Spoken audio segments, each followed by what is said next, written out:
പ്രിയപ്പെട്ടവരെ, ഇന്ത്യ ചരിത്രം എന്ന് പറയുന്നത് വളരെ പ്രധാനപ്പെട്ട ഒരു വിഷയമാണ്. ജനറൽ നോളജ് പഠിക്കുന്നവരെ സംബന്ധിച്ചിടത്തോളം ഇന്ത്യ ചരിത്രം വളരെ പ്രധാനപ്പെട്ട ഒരു വിഭാഗമാണ്. അത് നന്നായിട്ട് പഠിച്ചെങ്കിൽ ഇന്ത്യ ചരിത്രം ആരംഭം മുതൽ ഇന്ന് വരെ ഇന്നലെ വരെ നന്നായിട്ട് പഠിച്ചതിന്റെ വർഷങ്ങളും സംഭവങ്ങളും വ്യക്തികളും അതുമായിട്ട് ബന്ധപ്പെട്ട കാര്യങ്ങളൊക്കെ പഠിച്ചു കഴിഞ്ഞാൽ നമ്മുടെ എല്ലാ മത്സര പരീക്ഷകൾക്കും ഏറ്റവും എളുപ്പത്തിൽ പാസ്സാകുന്നതിന് സഹായകമാകുന്ന ഒരു വിഷയമാണ് ഇന്ത്യ ചരിത്രം. ഇന്ത്യ ചരിത്രം വലിയ അല്ലെങ്കിൽ ബൃഹത്തായ ഒരു ചരിത്രമാണ്. എളുപ്പത്തിൽ പഠിച്ചെടുക്കാൻ പറ്റില്ല. അതിന് ചില ട്രിക്കുകൾ ഉപയോഗിച്ചെങ്കിലേ സംഭവങ്ങളും ആ സംഭവങ്ങൾ നടന്ന കാലങ്ങളും അതുമായിട്ട് ബന്ധപ്പെട്ട വ്യക്തികളുടെ പേരുകളും എന്താണ് സംഭവം, അത് അങ്ങനെയുള്ള കാര്യങ്ങളൊക്കെ പഠിച്ചെടുക്കാൻ പറ്റുമോ. ഇപ്പോൾ നമ്മൾ ഇന്ത്യ ചരിത്രത്തിന്റെ പ്രധാനപ്പെട്ട ഒരു ഭാഗത്തിലേക്ക് കടക്കുകയാണ്. ഇതിനു മുമ്പുള്ള കാര്യങ്ങളൊന്നും നമ്മൾ ചർച്ച ചെയ്തിട്ടില്ല. പക്ഷെ ഇത് ഓഗസ്റ്റ് മാസമാണ്. ഓഗസ്റ്റ് 15-ാം തീയതി ഇന്ത്യക്ക് സ്വാതന്ത്ര്യം കിട്ടുന്നതിന്റെ ഓർമ്മ ദിവസം നമ്മൾ ആഘോഷിക്കുന്നതാണ്. അപ്പൊ ഈ ഓഗസ്റ്റ് മാസത്തെ സംബന്ധിച്ചിടത്തോളം നമ്മുടെ ചിന്തയിലേക്ക് വരുന്നത് ഇന്ത്യൻ നാഷണൽ മൂവ്മെന്റ് ആണ്. ഇന്ത്യയിലെ ബ്രിട്ടീഷുകാരിൽ നിന്ന് അടിമത്തത്തിൽ നിന്നും ഇന്ത്യ സ്വതന്ത്രമായതിന്റെ ഓർമ്മകൾ നമ്മൾ കൊണ്ടാടുന്ന ദിവസമാണ്. അതിനെപ്പറ്റി ചിന്തിക്കുന്ന ദിവസമാണ്. കൂടുതൽ അതിനെപ്പറ്റി പഠിക്കാൻ ആഗ്രഹിക്കുന്ന സമയങ്ങളാണ്, മാസമാണ് ഈ ഓഗസ്റ്റ് മാസം.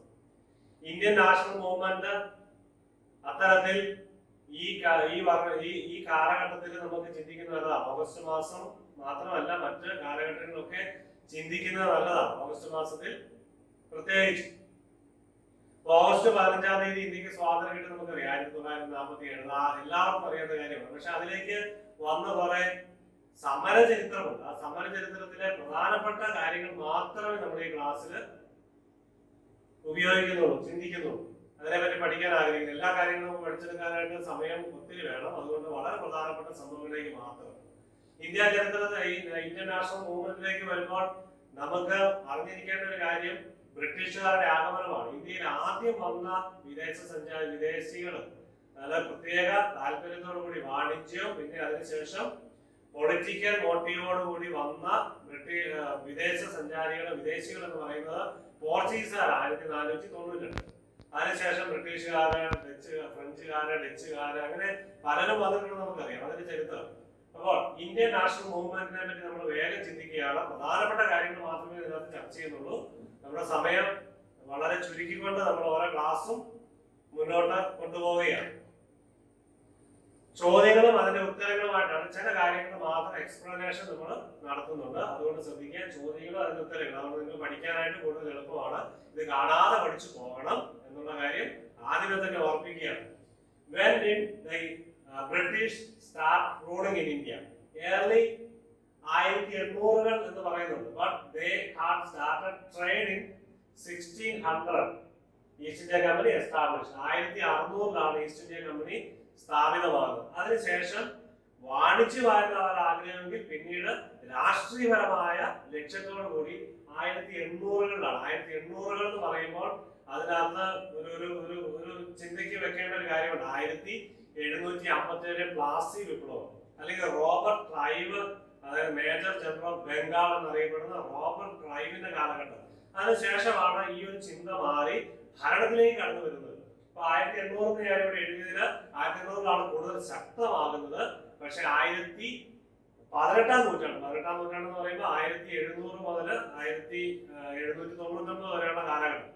അപ്പൊ ഈ 1800-കൾ എന്ന് ഉദ്ദേശിച്ചത് ഏറ്റവും ശക്തമായ കാലഘട്ടമാണ്. പക്ഷെ ഇവിടെ തന്നെ നിങ്ങൾ ചിന്തിക്കണം, ക്ലാസ് നമ്മളിപ്പോ അതിനെപ്പറ്റി ഒന്ന് കാണുന്നതാണ്. What is the nickname of English East India company? John company എന്നാണ് ഇംഗ്ലീഷ് ഈസ്റ്റ് ഇന്ത്യ കമ്പനിയുടെ മറ്റൊരു പേരായിട്ട് അറിയപ്പെടുന്നത്. Which was the most decisive war that marked the initiation of British rule in India? അതായത് നമ്മൾ നേരത്തെ കണ്ട 1800-കൾ എന്ന് പറഞ്ഞത് ഒന്നോടെ ചിന്തിക്കുക. മോസ്റ്റ് ഡിസിസീവ് വാർ, ഈ വാറോട് കൂടിയാണ്, അതായത് പ്ലാസി യുദ്ധം, ബാറ്റൽ ഓഫ് പ്ലാസി എന്നറിയപ്പെടുന്ന പ്ലാസി യുദ്ധത്തോടു കൂടിയാണ് ഇംഗ്ലീഷുകാരുടെ ഏറ്റവും ഒരു പ്രത്യേക കാലഘട്ടം ആരംഭിക്കുന്നത്. 1800-കളാണ് ഞാൻ പറഞ്ഞത് ശക്തമാകുന്നത്. 1757 മുതൽ ഈ ഒരു പൊളിറ്റിക്കൽ ഇന്റൻഷൻ അവർക്ക് വരികയാണ്. ബാറ്റിൽ ഒക്കെയാണ് വളരെ കെയർഫുൾ ആയിട്ട് നോക്കുക. June 23, 1757 battle of Plassey at Palashi of Murshidabad on the bank of Bhagirathi river. Bhagirathi റിവറിൽ മുർഷിദാബാദിലാണ് ഈ ബാറ്റിൽ ഓഫ് പ്ലാസി ജൂൺ 23, 1957. നിങ്ങൾക്ക് അറിയാവുന്ന കാര്യങ്ങൾ തന്നെയാണ് ഈ പറഞ്ഞു വരുന്നത്, എന്നാലും കൂടുതലും ശ്രദ്ധിക്കുക. The Battle of Plassey was a decisive victory of British East India Company over Nawab of Bengal. Nawab of ബംഗാളിനെയാണ് ബ്രിട്ടീഷുകാരെ പരാജയപ്പെടുത്തിയത്. നവാബ് ഓഫ് ബംഗാളിന്റെ കൂടെ ഫ്രഞ്ചുകാരുടെ സഖ്യം കൂടി ഉണ്ടായിരുന്നു. ഫ്രഞ്ചുകാരുടെ സപ്പോർട്ടോടു കൂടിയാണ് നവാബ് ഓഫ് ബംഗാൾ ബ്രിട്ടീഷുകാർക്കെതിരെ ഇവിടെ പോരാടിയത്. Under the leadership of Robert Clive. ബ്രിട്ടീഷുകാരുടെ നേതാവായിരുന്നു ആര്? Robert Clive. റോബർട്ട് ക്ലൈവിനെ പറ്റി നമ്മൾ അടുത്ത ഒരു ചെറിയൊരു കാര്യം നമ്മൾ കാണുന്നതാണ്. The battle helped the company to seize control of Bengal. Bengal കീഴടക്കാൻ, ബംഗാളിന്റെ നിയന്ത്രണത്തിലാക്കാനായിട്ട് ഈ അതുവരെ ബംഗാളിന്റെ ഭരണാധികാരിയായിരുന്നു നവാബ് ഓഫ് ബംഗാൾ. ആ നവാബിനെ പരാജയപ്പെടുത്തി സിറാജുൽ ദൗള, നവാബ് ഓഫ് ബംഗാളിന്റെ പേരായിരുന്നു സിറാജുൽ ദൗള. സിറാജുൽ ദൗളയെ പരാജയപ്പെടുത്തി ഈ ബംഗാളിന്റെ നിയന്ത്രണം ബ്രിട്ടീഷുകാരുടെ കീഴിലാക്കാൻ വേണ്ടി ഈ ബാറ്റിൽ ഓഫ് പ്ലാസി കാരണമായി തീർന്നു. അത് ഈ ഇന്ത്യൻ സബ്കോണ്ടിനെന്റ് അത് കീഴടക്കുന്ന പ്രദേശം അന്ന് ബംഗാൾ മാത്രമല്ല. ബംഗാൾ എന്ന് പറയുമ്പോൾ നമ്മൾ ഓർക്കണം, മ്യാൻമാറും ഒക്കെ അതിനകത്ത് ആ ഒരു ഏരിയ പെടുന്നതാണ്. ഇന്നത്തെ ബംഗ്ലാദേശും ബംഗാളും ആ ഏരിയ, ഈസ്റ്റ് ഇന്ത്യ. ഒപ്പം തന്നെ അഫ്ഗാനിസ്ഥാന്റെ കൺട്രോള് ആ സമയത്ത് വരെയാണ്. കുറച്ച് ഭാഗം അഫ്ഗാനിസ്ഥാനിലും ഈ ബ്രിട്ടീഷുകാരുടെ കൺട്രോള് ആ കാലഘട്ടത്തിൽ ഉണ്ടായിരുന്നു. ഇനി നവാബ് ഓഫ് ബംഗാളിനെ കൂടി ഒരു കാര്യം കാണുന്നു. The Nawab of Bengal was hereditary. എന്താണ് നവാബ്? നവാബ് എന്ന് പറയുന്നത് ഒരു പേരല്ല, ഒരു ഒരു ക്ലാനിന്റെ പേരാണ്, അല്ലെങ്കിൽ ഒരു അവരുടെ രാജവംശമാണ് നവാബ്. നവാബ് ഓഫ് ബംഗാൾ എന്നറിയപ്പെടുന്നത്. Hereditary ruler of Bengal Bengal subah in Mughal India. Mughal ഇന്ത്യയുടെ ഈസ്റ്റേൺ പ്രദേശത്തെ അറിയപ്പെടുന്ന ബംഗാൾ റീജിയനിൽ ഉള്ള മുഗൾ ഭരണത്തെ അറിയപ്പെടുന്നതാണ് ഈ നവാബ് ബംഗാൾ. മുഗൾ ഭരണമാണ് അവിടെ മറ്റൊരു വേർഷൻ, മുഗൾ ഭരണത്തിന്റെ മറ്റൊരു ഭാഗമാണ്. ബംഗാൾ സുബഹ് അതിന്റെ അർത്ഥം ഇതാണ്, subdivision of Mughal empire. Subdivision of Mughal empire encompassing surrounding much of Bengal region which include modern Bangladesh and the Indian state of West Bengal. West Bengal ഇത്ര ഈ ഏരിയയാണ്. നിങ്ങൾക്കറിയാം, ബംഗ്ലാദേശ്, ഇന്നത്തെ ബംഗാളും ബംഗ്ലാദേശും ഒക്കെ ഇന്ത്യയുടെ ഭാഗമായിരുന്നു. ബ്രിട്ടീഷുകാരുടെ ഒറ്റ സ്ഥലമായിട്ടാണ് അറിയപ്പെടുന്നത്. പിന്നീടാണ് 1947 ഇന്ത്യ വിഭജിക്കുമ്പോൾ, രണ്ടായിട്ട് വിഭജിക്കുന്നു എന്ന് പറഞ്ഞാൽ ഇന്ത്യയെ 3 ഭാഗമായിട്ട് വിഭജിക്കുന്നു. പ്രത്യേകം ഓർക്കണം, 1947 ഇന്ത്യ രണ്ടായിട്ട് വിഭജിക്കുന്നു എന്ന് പറഞ്ഞാൽ 2 രാജ്യങ്ങളായി, 3 കഷണങ്ങളായി. 3 കഷ്ണം എന്ന് പറഞ്ഞാൽ ഇന്ത്യ എന്നുള്ളൊരു കഷ്ണവും പാകിസ്ഥാൻ, വെസ്റ്റ് പാകിസ്ഥാൻ എന്ന് ഇന്നത്തെ പാകിസ്ഥാനും ഈസ്റ്റ് പാകിസ്ഥാൻ എന്ന് ഇന്നത്തെ ബംഗ്ലാദേശും. അങ്ങനെ 3 കഷ്ണങ്ങളായിട്ടാണ് 1947 ഇന്ത്യ വിഭജിക്കപ്പെടുന്നത്. 2 രാജ്യങ്ങൾ 3 കഷ്ണങ്ങളായിട്ട്. ഇനി in the early 18th century, Nawab were de facto independent rulers of Mughal era district in Bengal, Bihar and Orissa. ഈ ബംഗാളിലും ബീഹാറിലും ഒറീസയിലും 1800 കാലഘട്ടങ്ങളിൽ നവാബായിരുന്നു. 18ാം നൂറ്റാണ്ട് 1700 കാലഘട്ടം, 700കളിൽ. 18ാം നൂറ്റാണ്ട് എന്ന് പറഞ്ഞാൽ 1700 മുതൽ 1799 വരെയുള്ള കാലഘട്ടത്തില് ഇവര് ഈ ഭാഗം വെച്ചത് ബംഗാളും ബീഹാറും ഒറീസയിലും ഭരിച്ചിരുന്നവരായിരുന്നു നവാബുമാര്. നവാബ് ബംഗാൾ എന്നറിയപ്പെടുന്നത്. Their territory include modern day eastern Indian Bangladesh. നമ്മൾ കണ്ടു. The Nawab were based Murshidabad. നമ്മൾ കണ്ട പ്ലാസി യുദ്ധം നടന്ന സ്ഥലത്താണ് അവരുടെ പ്രധാനപ്പെട്ട സ്ഥലമായിട്ട് ആയിരുന്നത്. ആ മുർഷിദാബാദിന്റെ പ്രത്യേകത ഒരു triangle of Bengal, Bihar and Orissa. ഇതിന്റെ 3 കൂടുന്ന ഒരു പ്രദേശമായിരുന്നു മുർഷിദാബാദ് എന്ന് പറയുന്നത്. അതായിരുന്നു അവരുടെ ഭരണ സ്ഥിരാകേന്ദ്രം. The year and place in which Sepoy Mountains ആണ്. നമ്മൾ ആ ബാറ്റർ പ്ലാസിയുടെ കാര്യം അവിടെ നിൽക്കട്ടെ. അത് കഴിഞ്ഞ് ഒരു ബാറ്റർ പ്ലാസി ഏകദേശം നിങ്ങൾക്ക് ഐഡിയ കിട്ടി കാണും, അതിന്റെ സമയം നിങ്ങൾക്ക് കിട്ടി കാണും. ഇനി അടുത്ത ചോദ്യം, the year and place in which Sepoy Mountains ആണ്. അടുത്ത പ്രധാനപ്പെട്ട ഇൻസിഡന്റ് 1857 സിപ്പായി ലഹള എന്നറിയപ്പെടുന്ന സിപ്പായി മ്യൂട്ടിനി. 1857 മീററ്റിലാണ് ഇത് ആരംഭിക്കുന്നത്. Which was the first war of independence? അടുത്ത ചോദ്യം, which was the first war of Indian independence? ഏതായിരുന്നു? ശിപ്പോയി മ്യൂട്ടിനി. എന്തായിരുന്നു അതിന്റെ കാരണം? ഓർക്കുക, the immediate reason for mutiny, പെട്ടെന്നുണ്ടായ കാരണം എന്തൊക്കെയായിരുന്നു? Supply of greased cartridges to Indian soldiers which contained fat of cows and pigs. അതായത് കടിച്ചിട്ടാണ് കാർട്രിഡ്ജ്, ഈ തോക്കിൽ ഉപയോഗിക്കുന്ന കാർട്രിഡ്ജ് നിറയ്ക്കുന്നത്. അപ്പൊ അത് കടിച്ചു പൊട്ടിക്കണം. അപ്പോൾ അത് എന്തായിരുന്നു? ഗ്രീസ്ഡ് കാർട്രിഡ്ജസ്. എന്തിന്റെ ഗ്രീസ് ആയിരുന്നു? എന്തിന്റെ ഓയിൽ ആയിരുന്നു? അല്ല, നെയ്യായിരുന്നു. കൗവിന്റെ അല്ലെ പിഗിന്റെ, പന്നിയുടെ നെയ്യ് കൊണ്ടാണ് ഈ കാർട്രിഡ്ജ് ഉണ്ടാക്കിയിരുന്നത്. അതിന്റെ കണ്ടന്റ് അത് കവർ ചെയ്തിരുന്നത് എന്നുള്ള ഒരു വാർത്തയാണ് ഇതിന്റെ പ്രധാനപ്പെട്ട കാരണം. അപ്പോൾ അത് ഹിന്ദുക്കളെ സംബന്ധിച്ചിടത്തോളം കൗ എന്ന് പറയുന്നത് അവർക്ക് ഉപയോഗിക്കാൻ പാടില്ല. ഇപ്പൊ കൗവിന്റെ പശു അവർക്കൊരു വിശുദ്ധ മൃഗമാണ്. അപ്പൊ അതിന്റെ നെയ്യ്, അതിന്റെ ഇറച്ചിയിൽ നിന്ന് അതിനെ കൊന്നിട്ടെടുക്കുന്ന നെയ്യ് എന്ന് പറയുന്നത് അവർക്ക് അതൊരു വംശീയമായ ഒരു അധിക്ഷേപമായിട്ട് നമുക്ക് മാറും. പന്നി എന്ന് പറയുന്നത് മുസ്ലിങ്ങളെ സംബന്ധിച്ചിടത്തോളം ബുദ്ധിമുട്ടായിരുന്നു. അതുകൊണ്ട് അത് ഉപയോഗിച്ചു. പിന്നെ രണ്ടാമത്തെ കാര്യം, ഡോക്ടർ ഓഫ് ലാബ്സ്. എന്തായിരുന്നു doctor of labs?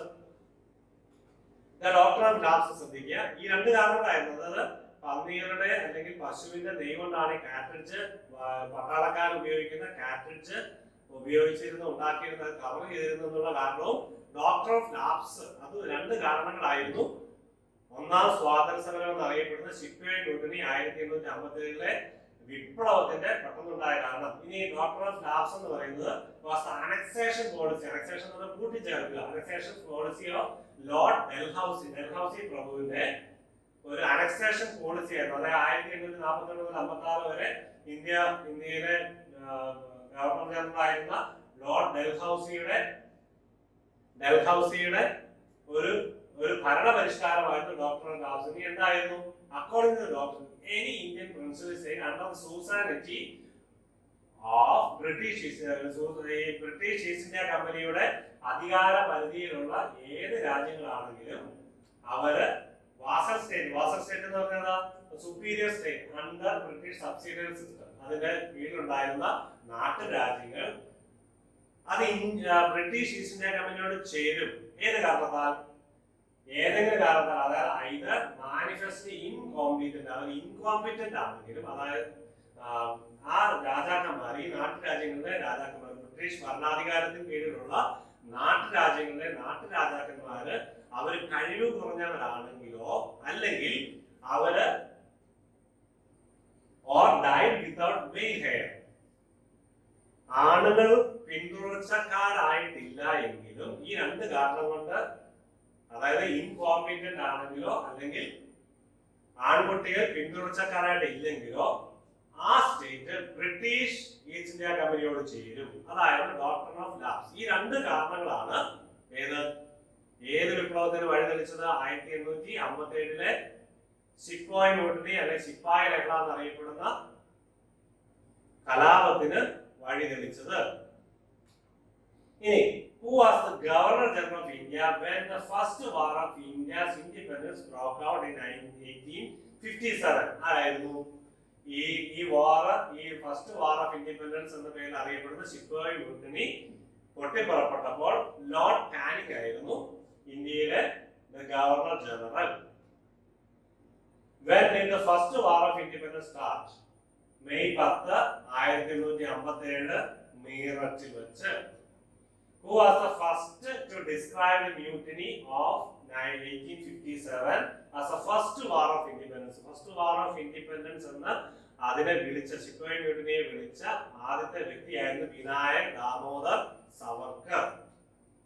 Who wrote the book India's first war of independence? Vinayak Damodar Savarkar. Leaders of sepoy mutiny, പ്രധാനപ്പെട്ട ലീഡേഴ്സ് ആരായിരുന്നു? Rani Lakshmi Bai of Jhansi, Nana Sahib and കാന്തിയ Gopi. ഇനി, who was the leader of revolt of 1857 at Jagdishpur? ബീഹാറിലെ ലീഡർ ആരായിരുന്നു? കുൻവർ സിംഗ്. ആ കുൻവർ സിംഗ് ആരായിരുന്നു? കുൻവർ സിംഗ് ഒരു 80 വയസ്സായ വ്യക്തിയായിരുന്നു. അദ്ദേഹമായിരുന്നു അവിടെ നേതൃത്വം വഹിച്ചത്. He was the chief organizer of the fight against the British in Bihar.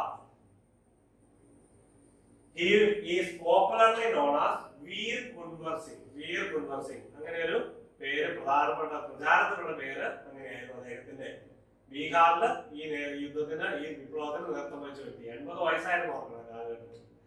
Who was the Prime Minister of Britain during the revolt of 1857? 1857 കാലഘട്ടത്തില് ബ്രിട്ടനിലെ പ്രൈം മിനിസ്റ്റർ ആരായിരുന്നു? ലോർഡ് പാൽമർസ്റ്റോൺ. ഓക്കെ.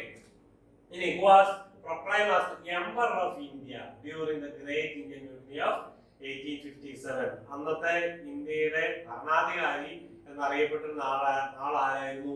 മുഗൾ ഭരണാധികാരത്തിന്റെ മുഗൾ ചരിത്രത്തിന്റെ ഏറ്റവും അവസാനത്തെ ഭരണാധികാരിയുമായിരുന്നു ഇദ്ദേഹം. ആരായിരുന്നു?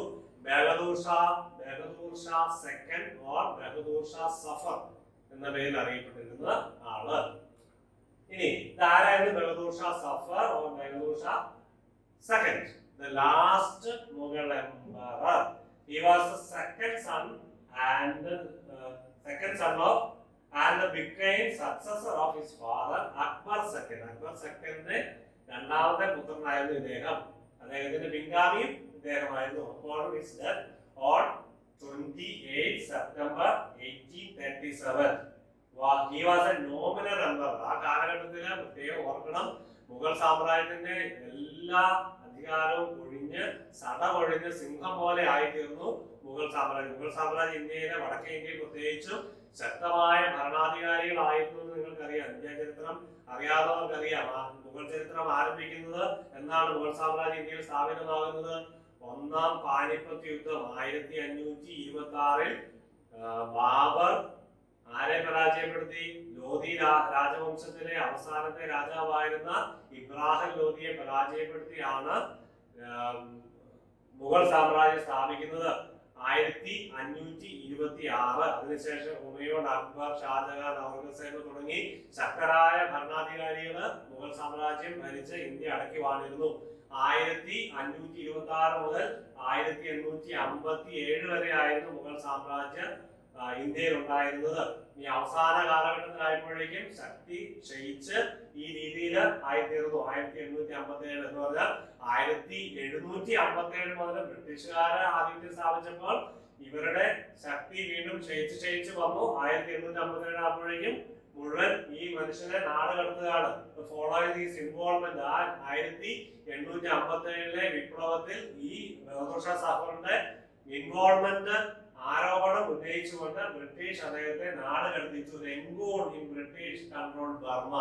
ബർമയിലെ രംഗൂണിലേക്ക് നാട് കടത്തി. ഇപ്പോഴത്തെ ബർമ എന്ന് പറഞ്ഞാൽ Myanmar. After convicting him several charge, അദ്ദേഹത്തിന് മേൽ നിരവധി കുറ്റങ്ങൾ ആരോപിച്ചുകൊണ്ട് അദ്ദേഹത്തെ നാട് കടത്തിയെങ്കിൽ മുഗൾ സാമ്രാജ്യം 1857 ആയപ്പോഴേക്കും പൂർണ്ണമായിട്ട് ഇന്ത്യയിൽ നിന്നും ഇല്ലാതായി തീർന്നു. In which year the rule of East India Company ended in India?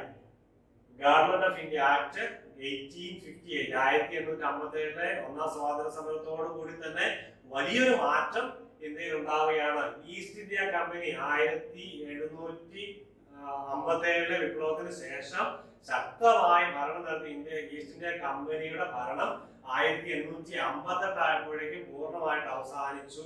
1858 ആയപ്പോഴേക്കും പൂർണ്ണമായിട്ട് അവസാനിച്ച് അത് ബ്രിട്ടീഷ് ക്രൗണിന്റെ നേതൃത്വത്തിന് കീഴിലായി. ഓക്കെ. ഇനി മുഗൾ സാമ്രാജ്യത്തെ പറ്റി പറയുമ്പോൾ റെഡ് ഫോർട്ട്, ഈ മുഗൾ ഇന്ന് ഈ സ്വാതന്ത്ര്യ ദിനത്തോടനുബന്ധിച്ച് ഒരു കാര്യം കൂടെ ഞാൻ ഇതിലൂടെ കൂട്ടിച്ചേർക്കുകയാണ്.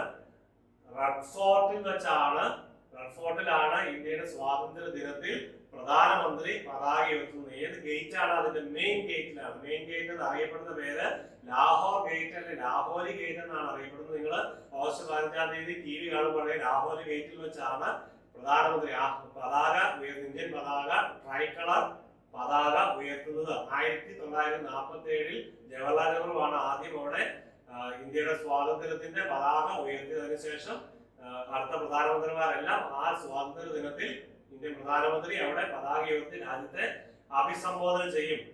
റെഡ് ഫോർട്ടിന്റെ ചരിത്രം നിങ്ങൾക്ക് അറിയാമോ? ആരാ പണി കഴിപ്പിച്ച റെഡ് ഫോർട്ട്? ഷാജഹാൻ. എന്നായിരുന്നു കാലഘട്ടം? 1638 മുതൽ 48 വരെ, ഏകദേശം 9-10 വർഷക്കാലം എടുത്തു റെഡ് ഫോർട്ട് പൂർത്തിയാകാൻ. അതിന്റെ ആർക്കിടെക്ട് അല്ലെ ഡിസൈനർ എന്ന പേരിൽ അറിയപ്പെടുന്നത് ആരാണ്? റെഡ് ഫോർട്ട് ഡിസൈൻ ചെയ്തത്? ഒരു ക്ലൂ കൂടെ ഞാൻ തരാം. താജ്മഹൽ ഡിസൈൻ ചെയ്ത വ്യക്തി തന്നെയാണ്. താജ്മഹൽ എന്ന പണി കഴിപ്പിച്ചത് 1632 മുതൽ ഷാജഹാൻ തന്നെയാണ്. 1632 മുതൽ 1648 വരെ വർഷങ്ങളെടുത്ത് താജ്മഹൽ പൂർണ്ണമായിട്ടും നിർമ്മിക്കുവാനായിട്ട്. ഇത് രണ്ടിന്റെയും ശില്പി ഒന്ന് തന്നെയാണ്, ഡിസൈനർ ആരാണ്? ഉസ്താദ് അഹമ്മദ് ലാഹോരി. ഓക്കെ, അപ്പൊ ഞാൻ ഈ പറഞ്ഞു വന്നപ്പോൾ അതുകൂടെ പറഞ്ഞതേ ഉള്ളൂ. When did the government of East India Company came to an end? Government of East in English East India Company 1858 അവരുടെ ഭരണം അവസാനിക്കുകയാണ്. എന്നാണ് ഇത് ആരംഭിച്ചത്? ഇപ്പൊ നമുക്ക് കാണാം, റോബർട്ട് ക്ലൈവിനെ പറ്റി കാണുമ്പോൾ ഇപ്പൊ നമ്മളത് കാണും. The company was, എന്താണ് കമ്പനി? ഈസ്റ്റ് ഇന്ത്യ കമ്പനിയെ പറ്റി ഒന്ന് രണ്ട് വാക്കുകൾ. The company was an English and later joint stock company. ഇത് ഒരു കമ്പനി ആയിരുന്നു. ജോയിന്റ് സ്റ്റോക്ക് കമ്പനി എന്ന് പറഞ്ഞാൽ അതിന്റെ ഷെയർ ഹോൾഡേഴ്സിന് കൂടുതൽ ഷെയർ, അതായത് അതിന്റെ ആളുകൾക്ക്, അതിന്റെ പങ്കെടുക്കുന്ന ആളുകൾക്ക് കൂടുതൽ ഷെയർ കിട്ടുന്ന കമ്പനിക്കാണ് കൂടുതൽ ഷെയർ. ഗവൺമെന്റ് ഷെയർ 50% ആണെങ്കിൽ അത് പബ്ലിക് കമ്പനി, പബ്ലിക് സ്ഥാപനമാകും. ഇത് ഒരു കമ്പനി ആണെങ്കിൽ അതിന്റെ ഷെയർ ഹോൾഡേഴ്സിന് 50 കൂടുതൽ ഷെയറുകൾ അവർക്കുണ്ട്. അതിനാണ് ജോയിന്റ് സ്റ്റോക്ക് കമ്പനി എന്ന് പറയുന്നത്. It was formed to trade in Indian Ocean region. എന്താണ്, എന്തിനു വേണ്ടിയായിരുന്നു ഈ കമ്പനി സ്ഥാപിതമാകുന്നത്? ട്രേഡ് ആണ് അവരുടെ പ്രധാനപ്പെട്ട ലക്ഷ്യം. എവിടെയാണ്? Indian Ocean region. Initially in the east Indies. East Indies എന്ന് പറഞ്ഞാൽ ഇന്ത്യയുടെ സൗത്ത് ഈസ്റ്റ് ഏഷ്യ, ലേറ്റർ വിത്ത് ചൈന. ഇവിടെ വ്യാപാരം നടത്തുന്നതിന് വേണ്ടിയാണ് ഈ കമ്പനി സ്ഥാപിതമാകുന്നത്. എന്നാണ് നമ്മൾ നേരത്തെ കണ്ടു, 1600 ഡിസംബർ 31 തീയതിയാണ് ഈസ്റ്റ് ഇന്ത്യ കമ്പനി സ്ഥാപിതമാകുന്നത്. അതിന്റെ ഫൗണ്ടേഴ്സ് ആരായിരുന്നു? John Watts and George White. Okay, John company നമ്മൾ കേട്ടു, അതാണ് ഫൗണ്ടേഴ്സ് രണ്ടുപേര്, John Watts and George White. The company role in India effectively began in 1757 and lasted until 1858. 1757 മുതൽ ശക്തമായിട്ട് ആരംഭിച്ച് നമ്മൾ പറഞ്ഞു 1800കളിലാണ് ഈ ബ്രിട്ടീഷുകാരുടെ ഭരണം ഏറ്റവും ശക്തമാകുന്നത്. പക്ഷെ കമ്പനി സ്ഥാപിതമായി 1600 സ്ഥാപിതമായി അതിന്റെ ഭരണം ആരംഭിക്കുന്നത് 1857ലാണ്. അതിൽ 1858 കമ്പനിയുടെ ഭരണം അവസാനിച്ച് ബ്രിട്ടീഷ് ക്രൗൺ നേരിട്ട് അതിന്റെ ഭരണം ഏറ്റെടുക്കുകയാണ്. Following the Indian rebellion of 1857, the Government of India Act 1858 led to the British Crown assuming direct control of the Indian subcontinent in the form of new British Raj. Okay, നമ്മൾ പറഞ്ഞു. The first Governor General of India. ഇവിടെ ഒരു സംശയം നമ്മൾക്കുണ്ടാവും, ആരായിരുന്നു first governor general of India എന്ന് പറയുന്നത്? അത് Lord William Bentinck ആണ്. അതിന്റെ ചാർട്ടർ ആക്ട് ഓഫ് 1833. നിങ്ങൾ ചെറിയ സംശയം ഉണ്ട്, ആ സംശയം നമ്മൾ ഇപ്പോൾ തന്നെ പരിഹരിച്ചു പോകും. The first governor general of India എന്നറിയപ്പെടുന്ന ആള് വില്യം ബെന്റിക് ആണ്. അതായത് charter act of 1833 made governor general of Bengal as the governor general of India. അതുവരെ ഉണ്ടായിരുന്നത് ഗവർണർ ജനറൽ ഓഫ് ബംഗാൾ എന്ന പേരിലാണ് അറിയപ്പെടുന്നത്. ബംഗാളിലെ ഫോർട്ട് വില്യം കോട്ട ഭരണസ്ഥിരാകേന്ദ്രമായിക്കൊണ്ട് ഗവർണർ ജനറൽ ഓഫ് ബംഗാൾ എന്ന പേരിലാണ് അതുവരെ ഉണ്ടായിരുന്നത് അറിയപ്പെടുന്നത്. 1833 ഈ ചാർട്ടർ ആക്ട് വഴിയാണ് ഈ ഗവർണർ ജനറൽ ഓഫ് ബംഗാളിനെ ഗവർണർ ജനറൽ ഓഫ് ഇന്ത്യ എന്ന പേരിലേക്ക് മാറ്റുന്നത്. ഇനി ഈ വില്യം ബെന്റിക് ആണ് first governor general of India എന്നറിയപ്പെടുന്നത്. അദ്ദേഹത്തെ പറ്റി പറയുമ്പോൾ ഒരു കാര്യം നമ്മൾ പെട്ടെന്ന് പരാമർശീകരിക്കാൻ പറ്റില്ല, അതുകൊണ്ടാണ് ഞാൻ ഇവിടെ എഴുതിയത്. ഇദ്ദേഹമാണ് സതി നിർത്തലാക്കിയത്. 1829 ഡിസംബർ 4 തീയതി ഈ വില്യം ബെന്റിക് ആണ് സതി എന്ന സമ്പ്രദായം നിർത്തലാക്കിയത്. അത് ഞാൻ പരാമർശിച്ചുള്ളൂ. ഇനി first general governor of Bengal, ഇദ്ദേഹത്തിന്റെ പേരാണ് പലപ്പോഴും നമ്മൾ സംശയം വരുന്നത്. ഞാൻ നേരത്തെ പറഞ്ഞ സംശയം ഇതാണ്. Governor general of Bengal 1773 Warren Hasting ആണ് നമ്മൾ പലപ്പോഴും പഠിച്ചു വെച്ചിട്ടുണ്ട്. ഈ വാറൻ ഹേസ്റ്റിംഗ് അല്ല യഥാർത്ഥത്തിൽ കൂടുതൽ ചരിത്രം പഠിക്കുമ്പോൾ നമുക്ക് മനസ്സിലാവുന്നത് വില്യം ബെന്റിക് ആണ് the first governor general of India. ഇദ്ദേഹമാണ് the first governor general of Bengal എന്ന പേരിലാണ് അറിയപ്പെടുന്നത്. ഇദ്ദേഹത്തിന് മുമ്പിൽ ഒരാളുകൂടെ ഉണ്ടായിരുന്നു. ആരായിരുന്നു? Robert Clive. നമ്മളിപ്പോൾ കാണും. അപ്പോൾ first governor general of Bengal ആണ് വാറൻ ഹേസ്റ്റിംഗ് 1773 മുതൽ. ഇനി the office was Bengal governor general of Bengal ആ ഓഫീസ് ക്രിയേറ്റ് ചെയ്ത് 1773 with the title governor general of presidency of fort William. The officer had direct control only over Fort William, but supervised other East India Company officials in India. യഥാർത്ഥത്തിൽ ഈ fort William കേന്ദ്രമാക്കിയാണ് ഭരണം നടത്തിയിരുന്നെങ്കിലും ഈ English ഓഫീസേഴ്സിനെ, കമ്പനിയുടെ എല്ലാ ഓഫീസേഴ്സിനെയും അവരുടെ അധികാരം ഉണ്ടായിരുന്ന ആളായിരുന്നു ഈ ഗവർണർ ജനറൽ ഓഫ് ബംഗാൾ എന്ന പേരിൽ അറിയപ്പെടുന്നത്. ഇനി റോബർട്ട് ക്ലൈവ് ആരായിരുന്നു? അതിനു മുമ്പ് 1773 മുമ്പ് ഇദ്ദേഹം 74 മരിച്ചു. 1725 ജനിച്ച 1774 മരിച്ച പ്രധാനപ്പെട്ട ശക്തനായ ഭരണാധികാരി. ഒരു 49 വർഷക്കാലം ജീവിച്ചുള്ള Robert Clive major general of Robert Clive എന്നാണ് അറിയപ്പെടുന്നത്. ഇദ്ദേഹം മേജർ ജനറൽ എന്നറിയപ്പെടുന്നത്. The British governor of was the first British governor of Bengal presidency. ഇവിടെയാണ് ഭരണത്തിലേക്ക് കടന്നു വരുന്നത്. ഈ റോബർട്ട് ക്ലൈവിനോട് കൂടിയാണ് റോബർട്ട് ക്ലൈവ് അറിയപ്പെടുന്നത് the first British governor of Bengal presidency. First governor general the first British governor of Bengal presidency. Okay, 1773 the first governor general of Bengal എന്ന പേരാവുന്നു. ആരായിരുന്നു? Warren Hasting. 1833 the first governor general of India എന്ന പേരിൽ ആരായിരുന്നു?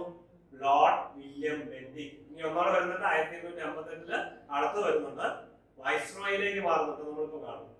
He is credited along with Warren Hastings, Robert Clive, laying foundation British Empire in India. British empire സാമ്രാജ്യം സ്ഥാപിക്കുന്നതിന് Warren ഹേസ്റ്റിംഗിനോട് സഹായിച്ച വ്യക്തിയാണ്, അല്ലെങ്കിൽ വാറൻ ഹേസ്റ്റിംഗ് ഇദ്ദേഹത്തെ സഹായിച്ചു. ഇദ്ദേഹമാണ് ആ ഫൗണ്ടേഷൻ ഇടുന്നത്.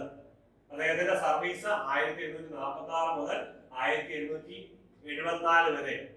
ഫ്രഞ്ചുകാരുമായിട്ടുള്ള യുദ്ധം, ഫ്രാങ്കോസ് ഡ്യൂപ്ലക്സ് ഫ്രഞ്ച് ഗവർണർ ആയിരുന്നപ്പോൾ അദ്ദേഹവുമായിട്ട് യുദ്ധം ചെയ്ത് ഫ്രാങ്കോസ് ഡ്യൂപ്ലക്സിനെ തിരിച്ചയച്ചതൊക്കെ റോബർട്ട് ക്ലൈവ് ആണ്. ഇന്ത്യയുടെ ബ്രിട്ടീഷുകാരുടെ ശക്തമായ ഈസ്റ്റ് ഇന്ത്യ കമ്പനിയുടെ ശക്തമായ സാന്നിധ്യം ഉറപ്പുവരുത്തുന്ന, ഭരണം ഉറപ്പുവരുത്തുന്ന വ്യക്തിയാണ് അദ്ദേഹം. ഇനി നമ്മൾ നേരത്തെ കണ്ടു ലോർഡ് കാനിംഗ് ആയിരുന്നു. He was the last governor general of India and the first viceroy of India. 1857 വിപ്ലവത്തിന് ശേഷവും മുമ്പ് നമ്മൾ കണ്ടു ഇംഗ്ലീഷ് ഈസ്റ്റ് ഇന്ത്യ കമ്പനി ഭരണം അവസാനിച്ച് ക്രൗണിന്റെ കീഴിലേക്ക് മാറ്റുകയാണ്. പൂർണ്ണമായിട്ടും ബ്രിട്ടീഷ് ക്രൗണിന്റെ അധികാരത്തിന്റെ കീഴിലേക്ക് ആക്കുന്ന വർഷമാണ് 1858. ആ കാലഘട്ടത്തിൽ ലോർഡ് കാനിംഗ് ആയിരുന്നു British governor general of India എന്നറിയപ്പെടുന്നത്. അദ്ദേഹമാണ് ഫസ്റ്റ് വൈസ്രോയി. ആ അധികാരം, ആ സ്ഥാനം മാറുകയാണ്. പിന്നെ വൈസ്രോയിലേക്ക് മാറുകയാണ്. അതുവരെ ഗവർണർ ജനറൽ ഓഫ് ഇന്ത്യ എന്നറിയപ്പെട്ടിരുന്ന ലോർഡ് കാനിംഗ് പിന്നെ വൈസ്രോയി എന്ന പേരിലാണ് അറിയപ്പെടുന്നത്. 1858 all of his administrative and taxing powers along with his possession and armed forces were taken over by the crown. This was a start of British Raj. That's British Raj എന്ന പേര് start പുതിയ ഭരണമാണ്. A period of direct British colonial rule over India which continued until independence in 1947. അപ്പോൾ British രാജ്ഞിയുടെ ക്രൗണിന്റെ ഭരണത്തിന്റെ കീഴിലേക്ക് east India company എന്നുള്ള ഭരണം മാറ്റി സ്ഥാപിച്ചത് 1858 തുടർന്ന് അങ്ങോട്ട് 1947 ഇന്ത്യക്ക് സ്വാതന്ത്ര്യം കിട്ടുന്നതിന് വരെ ബ്രിട്ടീഷ് ഭരണത്തിന്റെ കീഴിലായിരുന്നു. അതായത് ബ്രിട്ടീഷ് രാജിന്റെ ഭരണത്തിന് കീഴിലായിരുന്നു, രാജ്ഞിയുടെ ഭരണത്തിന് കീഴിലായിരുന്നു ബ്രിട്ടീഷ് ഇന്ത്യ മുഴുവൻ. അടുത്ത ചോദ്യത്തിലേക്ക് നമ്മൾ കടക്കുന്നു. Indian national Congress form 1885. ഇതിനുശേഷം ഇന്ത്യൻ നാഷണൽ മൂവ്മെന്റ് ശക്തമായിട്ട് ആരംഭിക്കുന്നത് ഇന്ത്യൻ നാഷണൽ കോൺഗ്രസിന്റെ വരവോടുകൂടിയാണ്, സ്ഥാപനത്തോടുകൂടിയാണ്. ഇതുവരെ യുദ്ധങ്ങളൊക്കെ അവിടെ ഇവിടെ ഉണ്ടായാലും ഒരു കോർഡിനേറ്റ് ചെയ്യപ്പെട്ട അല്ലെങ്കിൽ സംഘടിതമായ ഒരു സമര ചരിത്രം ഇതുവരെ ഇന്ത്യക്കില്ലായിരുന്നു. 1885 ഇന്ത്യൻ നാഷണൽ കോൺഗ്രസ് സ്ഥാപിതമാകുന്നതോടുകൂടി കൂടിയാണ് സംഘടിതമായ ഒരു സമരം ചരിത്രം ഇന്ത്യയിൽ ആരംഭിക്കുന്നത്. അതുവരെയുള്ള കാര്യങ്ങൾ നിങ്ങൾ വ്യക്തമായി ഓർക്കണം. 1600 ബ്രിട്ടീഷ് ഈസ്റ്റ് ഇന്ത്യ കമ്പനി സ്ഥാപിതമാകുന്നത്. 1757 പ്ലാസി യുദ്ധം, റോബർട്ട് ക്ലൈവ്. അതിനുശേഷം ഇംഗ്ലീഷ് ഈസ്റ്റ് ഇന്ത്യ കമ്പനി ശക്തമാകുന്നു. അത് 1773 Warren Hastings first governor general of Bengal. അതിനുശേഷം 1833 the first Governor General of India. 1857 ഒന്നാം സ്വാതന്ത്ര്യ സമരം, 1858 ഈസ്റ്റ് ഇന്ത്യ കമ്പനിയുടെ ഭരണം അവസാനിച്ച് ബ്രിട്ടീഷ് രാജിലേക്ക് കടക്കുന്നു. 1885 ഇന്ത്യൻ നാഷണൽ കോൺഗ്രസ് സ്ഥാപിതമാകുന്നു. Who formed the Indian National Congress? Alan Octavio Hume. Hume. Indian National Congress formed. ആ കാലഘട്ടത്തിലെ ഗവർണർ ജനറൽ ആരായിരുന്നു, അല്ലെങ്കിൽ വൈസ്രോയി ആരായിരുന്നു? Lord Dufferin. How many members participated in the first meeting of Indian National Congress? 72 പേരെന്നാണ് അറിയപ്പെടുന്നത്. The first session എവിടെയായിരുന്നു of Indian National Congress? Held in Mumbai, Bombay, 1885. The National Congress, Indian National Congress held its first session in എവിടെയായിരുന്നു? Govindas Tejwal Sanskrit College, Bombay. The first session of Indian National Congress was held under the presidency of, അതിന്റെ president ആരായിരുന്നു? ആരുടെ അധ്യക്ഷതയിലാണ് ആദ്യത്തെ സമ്മേളനം ചേർന്നത്? W.C. Banerjee. Who was the first president of Indian National Congress? W.C. Banerjee. Who was known as Lokmanya Tilak. Lokmanya Tilak എന്ന പേരിൽ അറിയപ്പെട്ടിരുന്ന ആരാണ്? ജനങ്ങൾ അങ്ങനെ വിളിച്ചിരുന്ന ആള് ആരായിരുന്നു? Bal Gangadhar Tilak. Name two newspapers ഏതൊക്കെയായിരുന്നു? ബാലഗംഗാധര തിലക് ആരംഭിച്ച 2 പത്രങ്ങൾ ഏതൊക്കെയായിരുന്നു? Kesari and Maratha. The first weekly paper published by the Indian National Congress. 1889 weekly ആയിട്ട് ഇന്ത്യൻ നാഷണൽ കോൺഗ്രസ് പബ്ലിഷ് ചെയ്ത, അല്ലെങ്കിൽ ഫസ്റ്റ് വീക്കിലി ആണ് ഏത്? Voice of India. ഇത് പറഞ്ഞത് ആരാണ്? എന്താണ്? Swaraj is my birthright and I shall have it. ഈ വചനം ആരുടേതാണ്? ബാലഗംഗാധര തിലക്. ഇനി സർദാർ വല്ലഭായ് പട്ടേലിന് അറിയപ്പെടുന്ന മറ്റൊരു പേര് The Iron Man of India. Sardar Vallabhbhai Patel. He was a lawyer but gave us his profession to fight for India. അദ്ദേഹം ഒരു നിയമവിദഗ്ധനായിരുന്നു, പക്ഷേ ഈ സ്വാതന്ത്ര്യത്തിന് വേണ്ടി, സ്വാതന്ത്ര്യ സമരം നടത്തുന്നതിന് വേണ്ടി അദ്ദേഹം അതെല്ലാം മാറ്റിവെച്ച് പൂർണ്ണമായിട്ട് ഇന്ത്യക്ക് വേണ്ടി പ്രവർത്തിക്കാനായിട്ട് ഇറങ്ങിയ ആളാണ് Lokmanya Tilak. Iron man of India എന്ന പേരിൽ അറിയപ്പെടുന്ന സർദാർ വല്ലഭായ് പട്ടേൽ. ഓക്കെ, അപ്പൊ നമ്മള് ഇതിപ്പം സമയം അരമണിക്കൂർ കഴിഞ്ഞെന്ന് ഞാൻ വിചാരിക്കുന്നു. നമ്മൾ ഈ സെഷൻ ഇവിടെ അവസാനിക്കുകയാണ്. അടുത്ത സെഷൻ നമ്മൾ സുഭാഷ് ചന്ദ്രബോസിനോട് കൂടി ആരംഭിക്കും. ഇങ്ങനെ കുറെ ചോദ്യങ്ങൾ ഡിസ്കസ് ചെയ്തുകൊണ്ടാണ് നമ്മൾ ഈ ഇന്ത്യൻ നാഷണൽ മൂവ്മെന്റിനെ പറ്റി പഠിക്കാനായിട്ട് ആഗ്രഹിക്കുന്നത്. കുറച്ചുകൂടെ നിങ്ങൾക്ക് എളുപ്പമാകുന്നതിന് വേണ്ടി ചരിത്രം പറഞ്ഞു പോകുന്നതിനേക്കാളും എളുപ്പമായിട്ട് നിങ്ങൾക്ക് ഞാൻ മനസ്സിലാക്കുന്നത് ഇങ്ങനെ കുറെ ചോദ്യങ്ങൾ തന്നിട്ട് അതിന്റെ ഉത്തരം കണ്ടുപിടിക്കാനും അതിനോടനുബന്ധിച്ച് എന്തെങ്കിലും എക്സ്പ്ലനേഷൻ ഉണ്ടെങ്കിൽ അതിന് ആവശ്യമായ കാര്യങ്ങൾ നിങ്ങൾക്ക് വിശദീകരിച്ച് തരാനുമാണ്. അങ്ങനെയാണ് നമ്മൾ ക്ലാസ് നടത്താനായിട്ട് ഉദ്ദേശിക്കുന്നത്. ക്ലാസ് ഇനി അടുത്ത വിഭാഗത്തിൽ, അടുത്ത പാർട്ടിൽ നമ്മൾ സുഭാഷ് ചന്ദ്രബോസുമായിട്ട് അതിൽ നിന്ന് ആരംഭിക്കുകയാണ്. നിങ്ങൾക്ക് എല്ലാവർക്കും അതുവരെ നന്ദി, നമസ്കാരം. എല്ലാവരും നോട്ട് കുറിച്ച് വെക്കുന്നുണ്ട് എന്ന് ഞാൻ വിചാരിക്കുകയാണ്. നിങ്ങൾക്ക് അറിയാവുന്ന ഒത്തിരി കാര്യങ്ങൾ ഇതിനകത്തുണ്ടെന്ന് അച്ഛൻ അറിയാം, പക്ഷേ നിങ്ങൾ നോട്ട് കുറിച്ച് വെക്കാൻ മറന്നു പോകരുത്. എല്ലാവരും നോട്ട് കുറിച്ച് വെക്കണം. ഓക്കെ, നന്നായിട്ട് പഠിക്കുക. എല്ലാവർക്കും വിജയങ്ങൾ നേരുന്നു.